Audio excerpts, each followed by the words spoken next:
Hello everyone and welcome back to our mini fair here in Flemingsberg.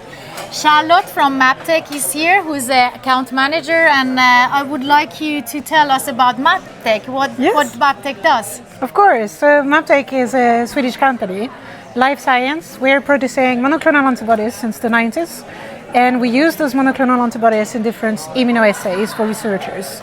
So we produce ELISA, ELISpots, fluorospots, the assays, but as well of the instruments, and we just launched our new multiplex system.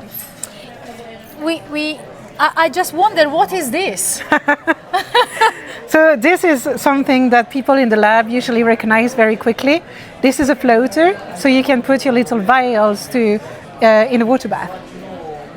Great, and you give this out to people? Or? Yeah, absolutely. Oh, cool. Free to take. Why are you here today? Why did you choose to be in Flemingsberg today?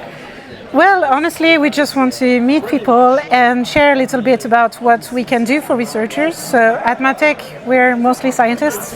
So we usually say we're scientists helping scientists. So that's a great thing. Scientists helping scientists. Thank you so much. Of course.